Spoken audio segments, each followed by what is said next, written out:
Ya hablamos de entonces de los protocolos, de las convenciones y demás acuerdos internacionales. Vamos a empezar ahora ya con nuestra última unidad y ya hablaremos del control de convencionalidad concentrado y difuso. ¿Listos, compañeros? Muy bien. En esta unidad, estos son los temas que vamos a analizar. Vamos a hablar de los derechos contemplados en el Sistema Interamericano de Derechos Humanos, la tramitación ante la Comisión Interamericana de Derechos Humanos, la tramitación ante la Corte Interamericana de Derechos Humanos y el tema del litigio estratégico. ¿Listos? Muy bien. Recuerden, la reforma constitucional del 2011 vino a traer un paradigma muy importante en relación a los derechos humanos. Los derechos humanos son el eje rector de esa reforma y en este sentido vamos a ampliar su protección, los derechos humanos que se encuentran reconocidos en la Constitución, así como en los tratados internacionales en materia de derechos humanos. Muy bien, en tema de derechos humanos, vamos a romper el esquema tradicional que conocemos nosotros en relación al artículo 133, cuando hablamos de un sistema de naturaleza piramidal en la cual contemplamos en la base de todo el ordenamiento jurídico a nuestra Constitución y decimos Constitución, tratados internacionales, leyes federales, leyes locales, etcétera, etcétera. A partir de este momento, vamos a hacer referencia nosotros a un tema denominado bloque de constitucionalidad. Y en este bloque, revisemos lo siguiente. Ahí va. En este bloque tenemos al mismo nivel los derechos humanos de orden, de origen constitucional, así como los derechos humanos que se encuentren dentro de los tratados internacionales. Muy bien. Estos tratados internacionales, ¿cuáles serían? Nada, voy a mencionar algunos, por supuesto que no todos. Declaración Universal de Derechos Humanos.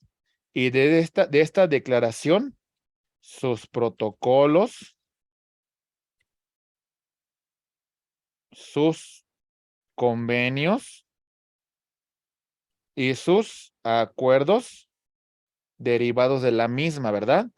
Tenemos la Declaración Americana de los Derechos y Deberes del Hombre de 1948 y sus protocolos adicionales. Y tenemos, por supuesto, compañeros, a la Convención Americana de Derechos Humanos y también sus protocolos, acuerdos y convenios adicionales. Esas son la columna central de la protección de los derechos humanos. ¿Vamos bien? Ok. Normalmente, en la aplicación de una norma, la autoridad hacía lo siguiente. Hay tres tipos de control. La autoridad consideraba que se encontraba sometida a la norma que regulaba su acto. La autoridad cumplía con un tema denominado control de legalidad, que es el sometimiento de esa autoridad a los preceptos que establece la norma que regula su actuación. Muy bien. Ok. Complementando ya con la reforma constitucional en materia de derechos humanos, el acto de autoridad también se va a vincular al ejercicio, a la tutela, a la protección de el control de constitucionalidad. Muy bien. ¿Qué significa esto? La adecuación del acto de autoridad a los preceptos que establece nuestra Constitución y el sometimiento y el cumplimiento de estos preceptos. Pero también vamos a revisar que la autoridad se va a vincular a lo establecido con el ejercicio del control de convencionalidad, el sometimiento de ese acto de autoridad a los preceptos que establecen los tratados internacionales en materia de derechos humanos. Muy bien. Ok. E inclusive, cuando hablemos de un acto de autoridad, vamos a hacer un ejercicio de la siguiente naturaleza. El acto de autoridad administrativa, legislativa o judicial, vamos a revisarlo a la luz de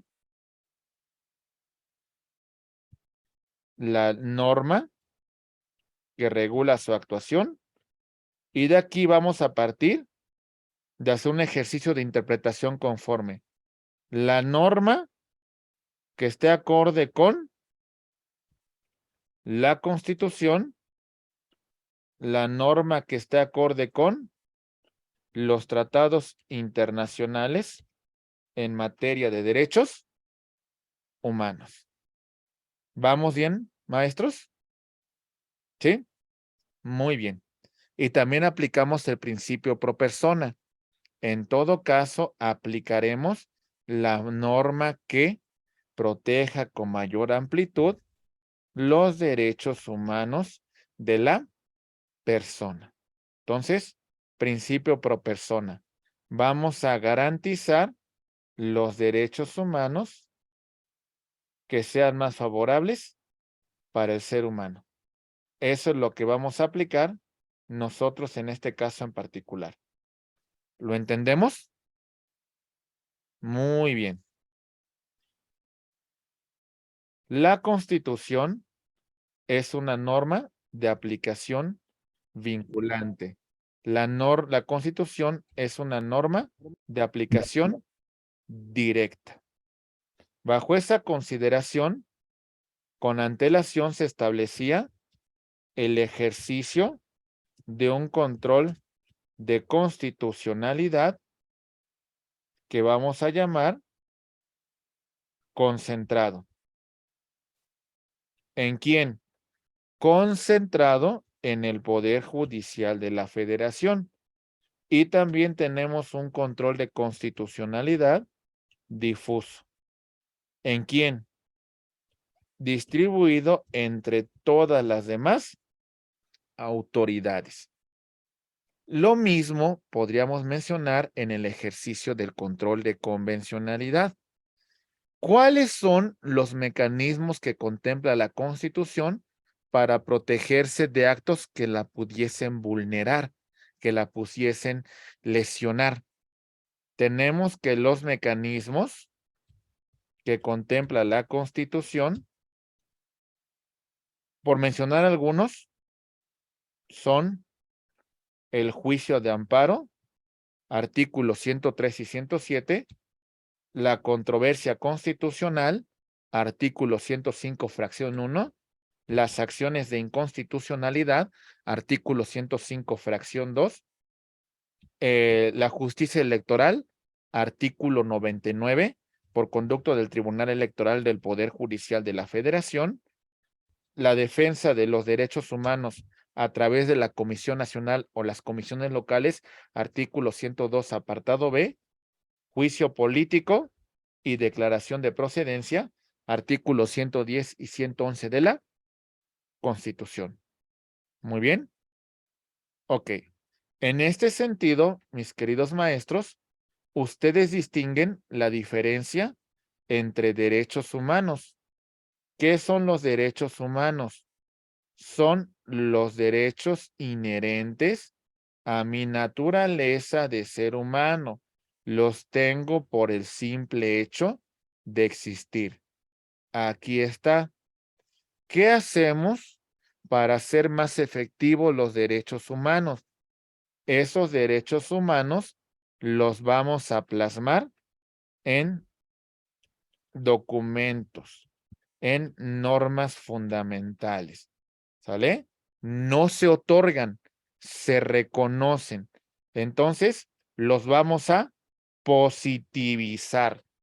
Estos derechos humanos, al ser positivizados, lo conocemos como derechos fundamentales. Muy bien. Y las garantías son los mecanismos para hacer efectivo estos derechos humanos, estos derechos fundamentales. Muy bien. Entonces señalamos los derechos humanos contemplados en la Constitución, pero también contemplados en los tratados internacionales. La contradicción de tesis de nuestra Suprema Corte de Justicia de la Nación de 293, diagonal 2011, viene a aclarar lo siguiente y nos dice esta cuestión. Ahí va. Suprema Corte de Justicia. Contradicción de tesis 293 del año 2011. Nos dice que apliquemos y que los derechos humanos tienen una misma eficacia normativa, ya sea que provengan de la Constitución o que provengan de los tratados internacionales en materia de derechos humanos. La única limitación va a ser en el caso que la Constitución establezca una restricción constitucional. Pero también aquí vamos a mencionar que en relación a estos tratados, hablamos como tal de la aplicación del tratado, pero también de la jurisprudencia, que son resoluciones de carácter contencioso que va a resolver la Corte Interamericana de Derechos Humanos. ¿Lo vamos comprendiendo, compañeros? Muy bien. Y por eso empezamos con el ejercicio de el control de convencionalidad. Ahí va. Control de convencionalidad. Vamos a hablar de un control difuso en la cual lo van a tener todos los jueces que forman parte del sistema interamericano de derechos humanos, no importando su materia, no importando su jerarquía, no importando su grado.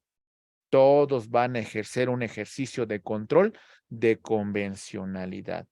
Esto a partir de una resolución de la Corte Interamericana de Derechos Humanos contra Guatemala en el año 2003. ¿Vale? Entonces, ¿esto qué significa? Imaginen que este es un juez familiar, ¿sale? Y a este juez le voy a pedir que en este asunto que le estoy planteando sobre un tema de guarda y custodia de un menor, le voy a pedir que aplique la Convención Americana de Derechos Humanos y que me aplique una jurisprudencia emitida por la Corte Interamericana de Derechos Humanos. En ese ejercicio de control difuso de convencionalidad, este juez de lo familiar tendrá que hacer un ejercicio de control difuso de convencionalidad. ¿Vamos bien? Ok. Como yo estoy planteando un ejercicio de control difuso, normalmente vamos a llevarnos todas las fases procesales, desde la demanda hasta la sentencia. Yo planteé en esta demanda el ejercicio de control de legalidad, que es mi asunto principal, y un ejercicio de control de convencionalidad difuso. Cuando el juez resuelve y tengo recurso de apelación, la sala que conocerá del recurso de apelación que presenté ante este juez también tendrá que pronunciarse sobre el tema de legalidad y convencionalidad planteado. Como ya ha agotado todos los recursos que contempla la norma ordinaria, me voy a ir, en este caso en particular, a presentar amparo directo que va a conocer los tribunales colegiados de circuito. ¿Sale? Este tribunal colegiado de circuito en amparo directo se tendrá que pronunciar cuando emita una sentencia.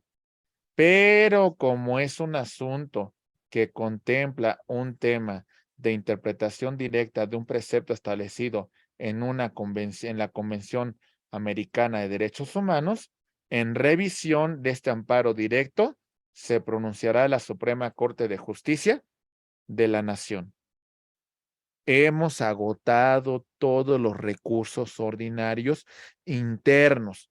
Si ya no hay nada por hacer, ahora sí nos vamos a un ejercicio de control concentrado de convencionalidad.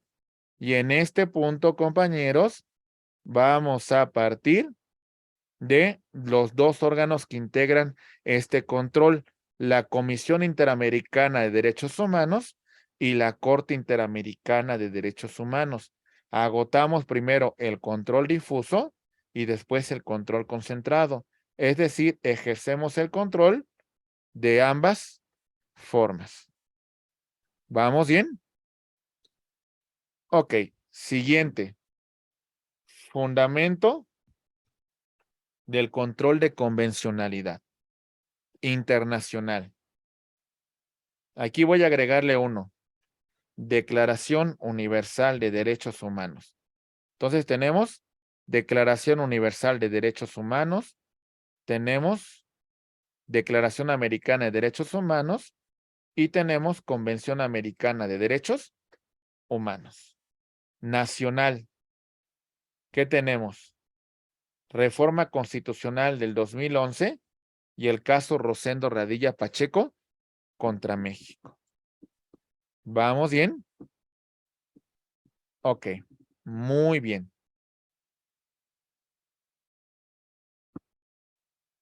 Vamos a ejercer el control de convencionalidad por todas las autoridades administrativas, judiciales y también legislativas. En este caso tenemos a la Convención Americana de Derechos Humanos, en la cual diputados y senadores van a aplicar esta convención y van a aplicar la norma acorde a la, más bien van a crear la ley que sea acorde a la Convención Americana de Derechos Humanos. Cuando legislen, cuando creen la norma, tienen que ver y verificar que se cumpla con esta convención. ¿Sale? Y lo mismo va a ocurrir en el ámbito de el poder judicial, ya sea federal o las entidades federativas. Cuando resuelvan un caso, van a tenerse de aplicar cualquier norma que sea contraria a la Convención Americana de los Derechos Humanos. Muy bien. Ok. Para ejercer este control de convencionalidad, tenemos que revisar lo siguiente. Ahí va. Punto número 1. Vamos a aplicar la reforma constitucional en materia de derechos humanos.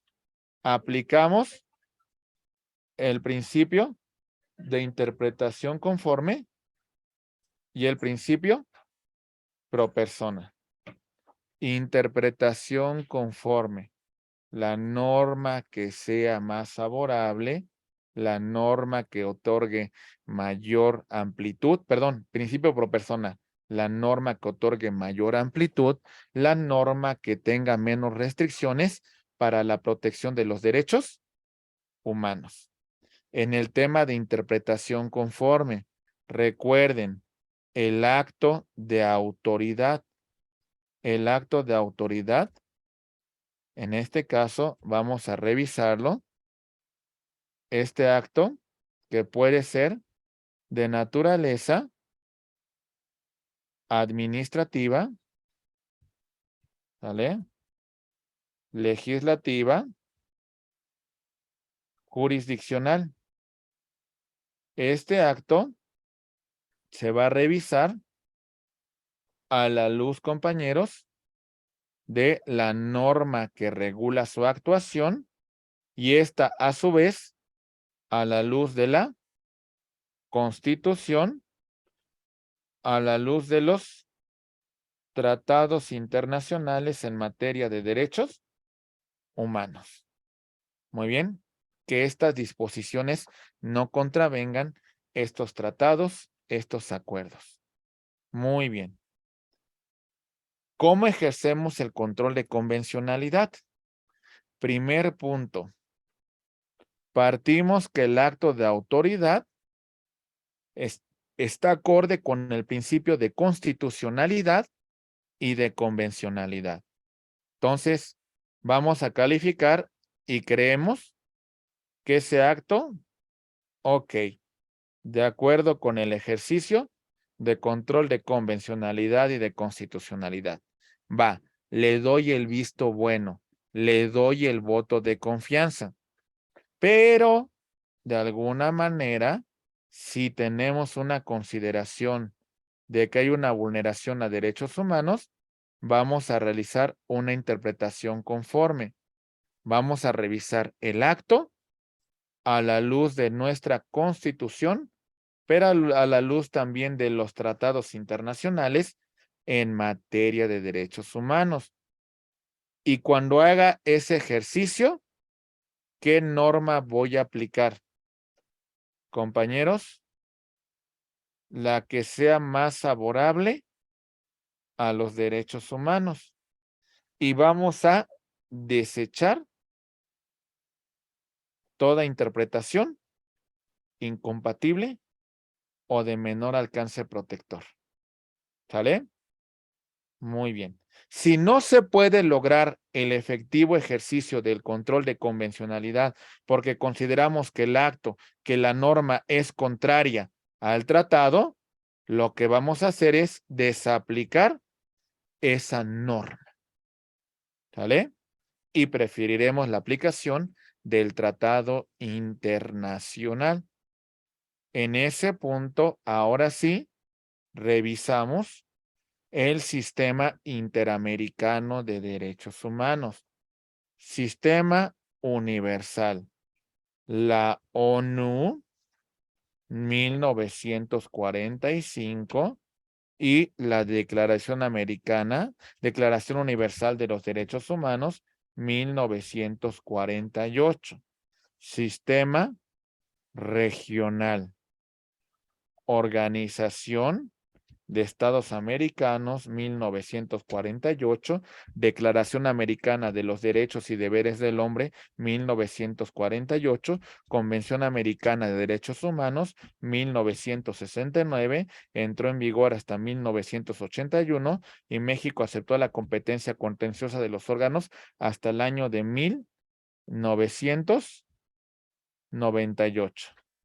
¿Sale? Muy bien. ¿Vamos bien? Ok, perfecto. En este punto tenemos dos órganos que integran el Sistema Interamericano de Derechos Humanos. El primero es la Comisión Interamericana de Derechos Humanos, con sede en la ciudad de Washington, D.C., y por otra parte tenemos a la Corte Interamericana de Derechos Humanos, con sede en la ciudad de San José, Costa Rica. Muy bien. Esto teniendo como base, esto teniendo como documento fundamental, mis queridos amigos, la Convención Americana de Derechos Humanos y los protocolos que derivan de esta convención. Muy bien. ¿Sí?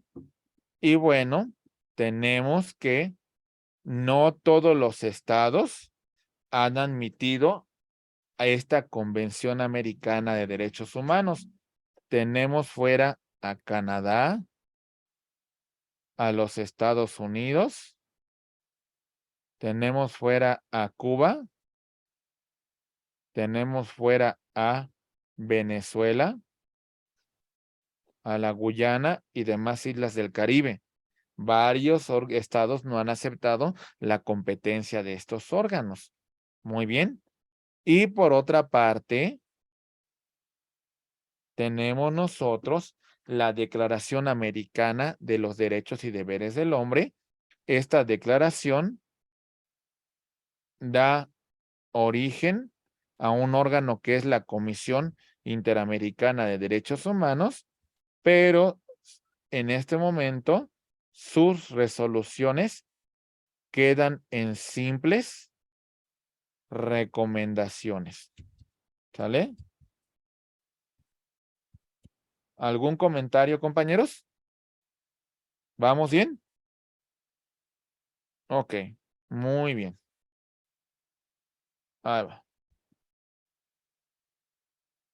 Algunos derechos que contempla la Convención Americana de Derechos Humanos son los siguientes. Ahí los podemos ver: igualdad, juicio justo, participación política, movimiento, asociación, asamblea, vida familiar, libertad, asilo, libertad de religión, derecho a la salud, a un nombre, a la vida, a la seguridad social, a la propiedad, a los beneficios del trabajo, a la educación, a la cultura, al honor, a la dignidad, a la protección judicial, a la integridad personal, a la vida privada, a la libertad de expresión, a la libertad de nacionalidad, al pensamiento.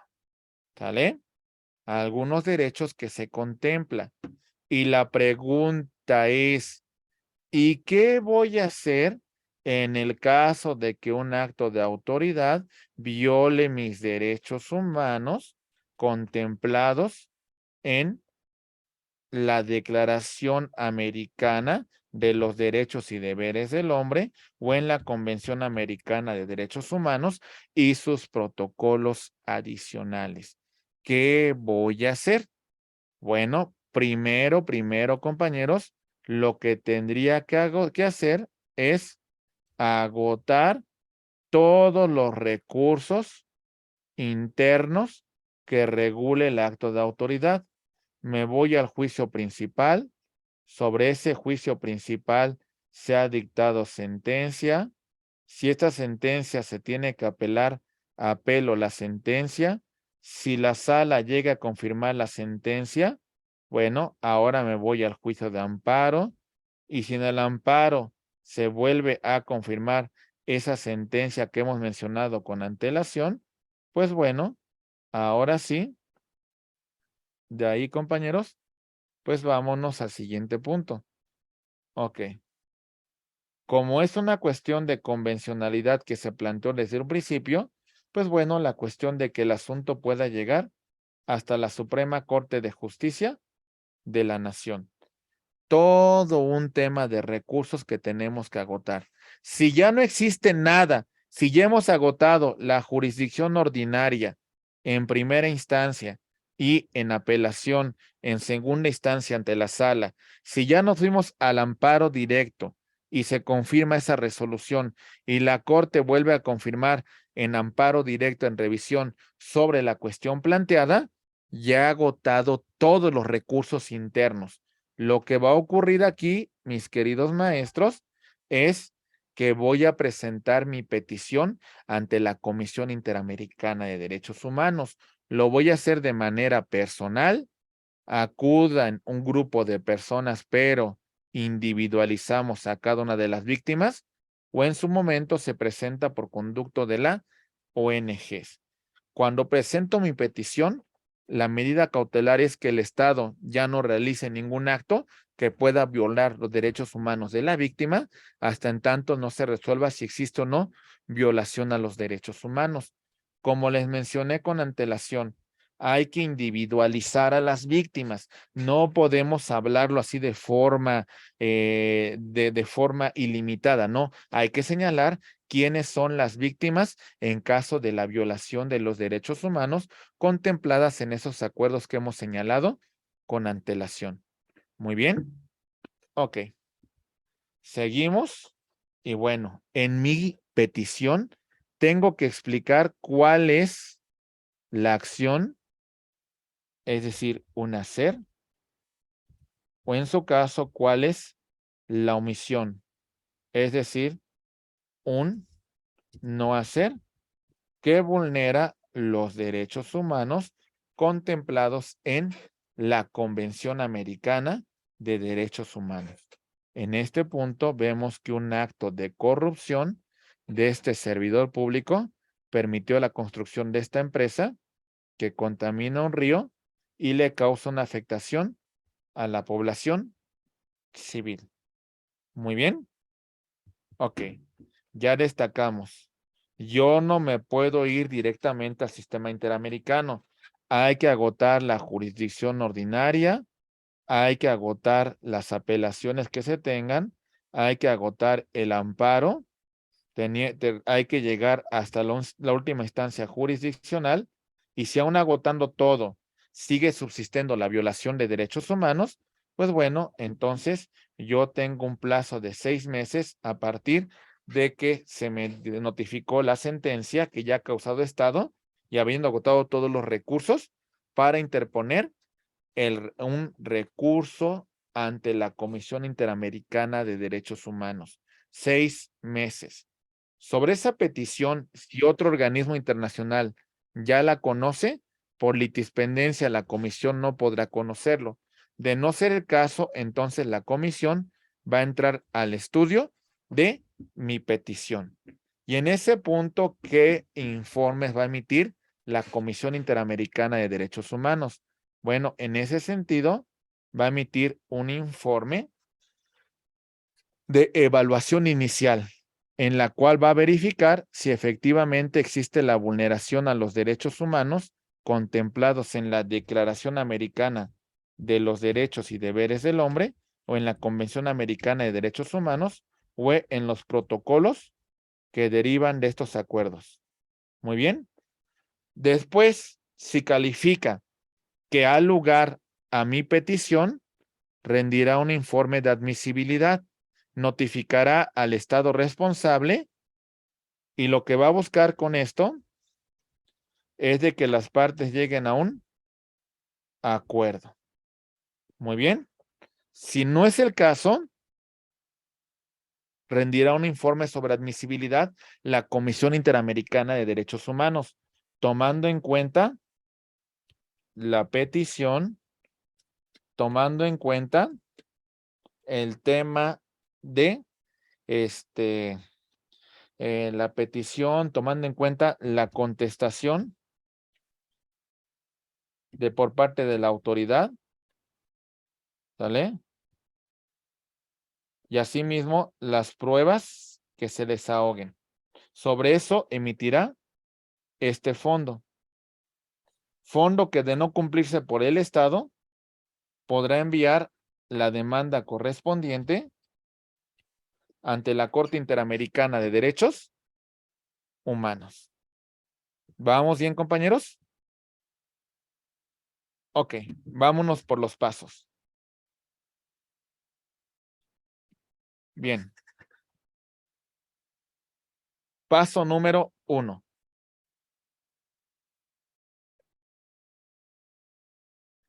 Presento mi petición. Lo puedo hacer de forma personal hasta la oficina de la Comisión Interamericana en Washington. Lo puedo hacer por correo, certificado o por vía electrónica. ¿Sale? Sobre esa petición, la comisión va a calificar si admite, si desecha o si me previene. En el caso de admisión, va a asignar un número de petición. Notifico al Estado responsable y le doy un plazo de 3 meses para hacer valer sus observaciones. ¿Vamos bien? Ok. Siguiente. Muy bien. Lo que va a buscar la Comisión Interamericana de Derechos Humanos en esta fase es de que las partes lleguen a un acuerdo conciliatorio. Muy bien. Muy bien. De no ser el caso, se va a celebrar una audiencia pública ante la Comisión Interamericana de Derechos Humanos, en donde se va a manifestar la víctima. Vamos a escuchar a su representante. Se van a ofrecer pruebas. La autoridad va a dar contestación y a su vez ofrecerá pruebas. En base a todo lo manifestado,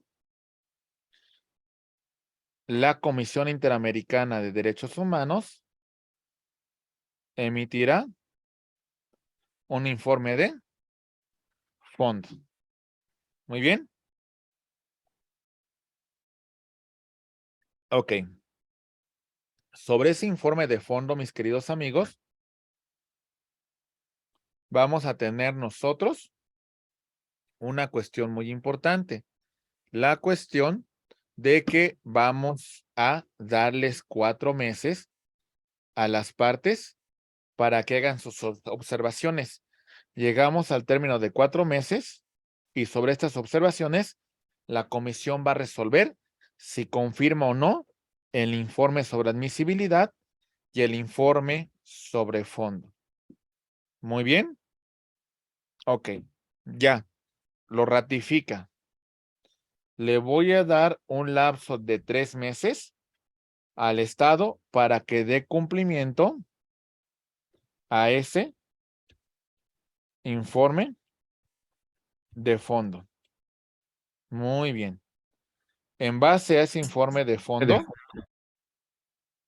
si no se cumple por parte del Estado responsable, va a presentar demanda la Comisión Interamericana de Derechos Humanos, claro, previo consentimiento de la víctima ante la Corte Interamericana de Derechos Humanos. La base de la demanda es el informe de admisibilidad y es el informe de fondo. Ahora vamos a pasarle el balón a la Corte Interamericana de Derechos Humanos. ¿Listos? Ok. ¿Qué hacemos ante la Corte? Muy bien. Vamos a someter el caso ante la Corte de conformidad con el artículo 35 sobre el procedimiento ante la Corte Interamericana de Derechos Humanos. Este escrito de sometimiento, la Corte en un lapso de 2 meses de la recepción califica si se somete o no a conocer esta controversia. Las partes van a presentar sus solicitudes, argumentos y pruebas en el caso de, en este caso, de las presuntas víctimas. Muy bien. Vamos a notificar al Estado responsable, quien va a dar contestación a la demanda. Puede interponer excepciones procesales, puede reconocer total o parcialmente los hechos violatorios o no interpone ninguna excepción preliminar. Muy bien. Ok. Sobre estos puntos ya, cuando se presenta el caso, la Corte admite su competencia, presenta a la víctima solicitudes, argumentos y pruebas y la parte demandada da contestación a esta, a esta demanda, presenta sus excepciones procesales, reconoce total o parcialmente las violaciones de derechos humanos, etcétera, etcétera, vamos a pasar con el punto número 4, las observaciones de listas definitivas. Si sobre esas pruebas que ofrecemos se objetan testigos, pues bueno, vamos a presentar también la recusación de peritos o vamos a hacer alguna sustitución de alguna de las personas que va a intervenir dentro de esta audiencia. También vamos a verificar las resoluciones de la convocatoria de audiencia. Vamos a revisar sobre la admisibilidad de los que van a presentar declaración, las observaciones u objeciones que se hubiesen presentado, la forma en que se van a receptar los documentos, objeto de las declaraciones que se van a presentar en audiencia, se va a convocar a una audiencia pública y se fija fecha para alegatos y observaciones. Todas esta recepción de declaraciones juradas, pues de alguna manera van a ser estudiadas por la Corte. Y también podrá ser alguna observación y en su caso, estas observaciones también se podrán remitir después de los alegatos finales que se hubiesen presentado. ¿Vamos bien, compañeros? Ok, muy rápido decimos que en audiencia pública se van a resolver sobre excepciones procesales si las hay. Se puede solicitar pruebas sobre esas excepciones procesales presentadas. Se van a presentar los alegatos finales de las partes y las observaciones finales de la comisión.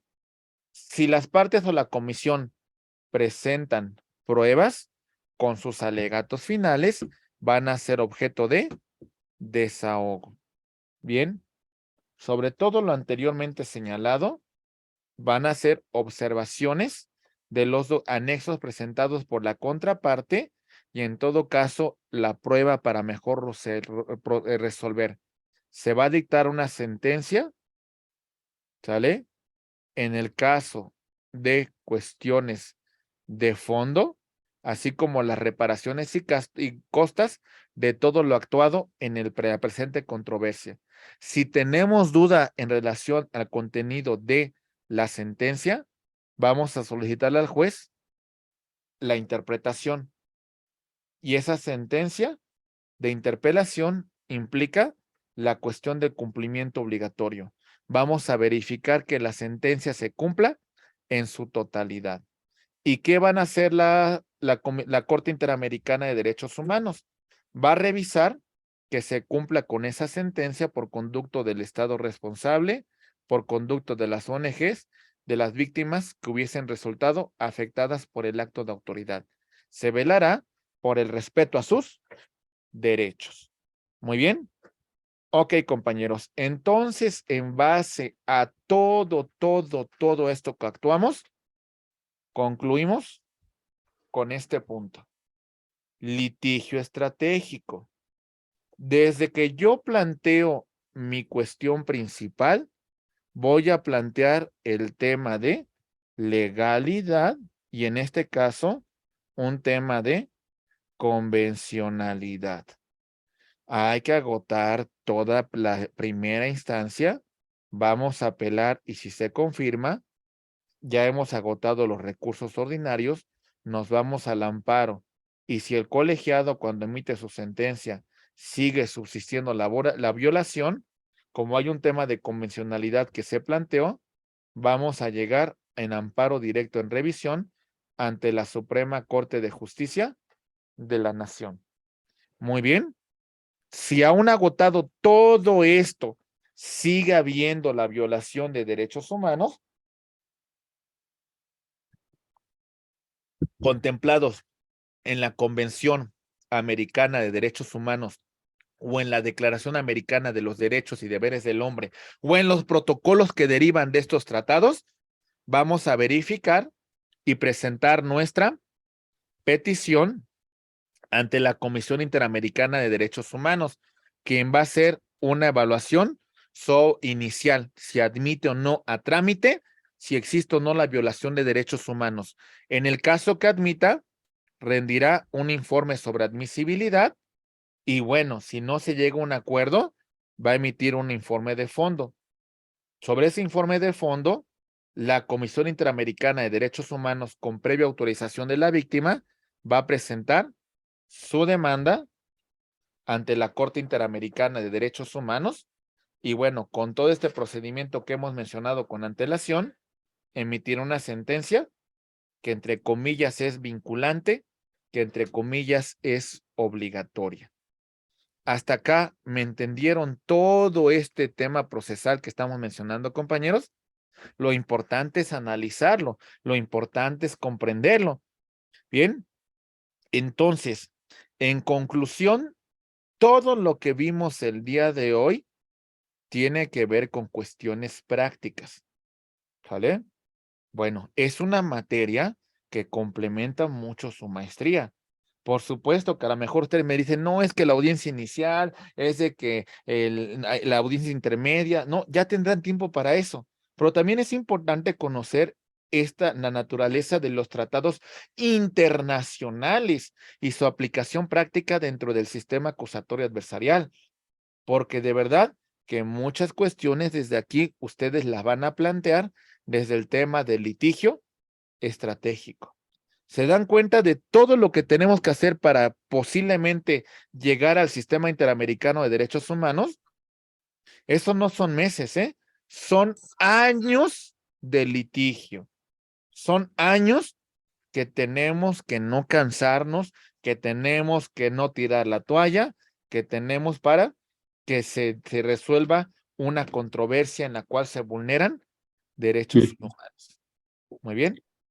Bien, pues bueno, compañeros, hemos estudiado pues ya varias unidades, hemos estudiado todo un conocimiento lo más práctico posible desde nuestra primera unidad, en la cual pues verificamos temas muy importantes con la cuestión del derecho internacional y verificamos cómo se aplican los tratados internacionales, ¿verdad?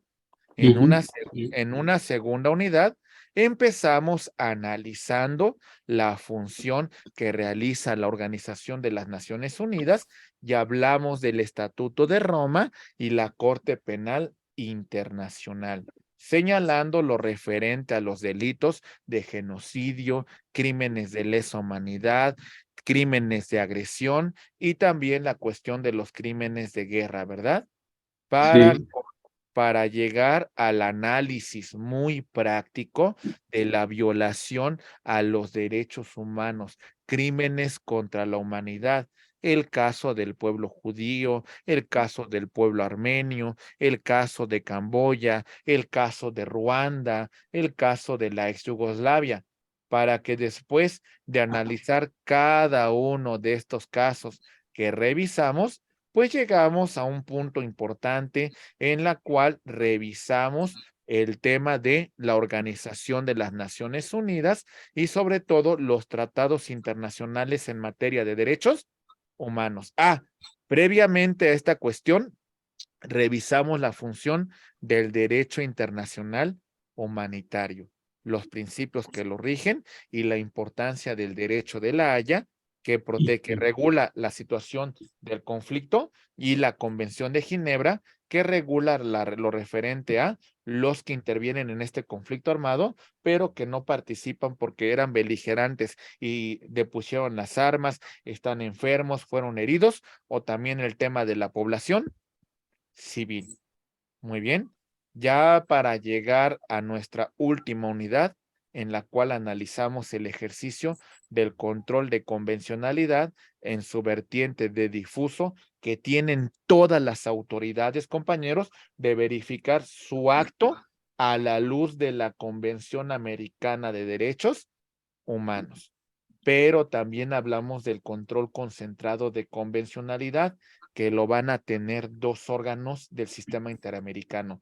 La Comisión Interamericana de Derechos Humanos, con sede en Washington, D.C., y la Corte Interamericana de Derechos Humanos, con sede en San José de Costa Rica. Muy bien. Ok, muy bien.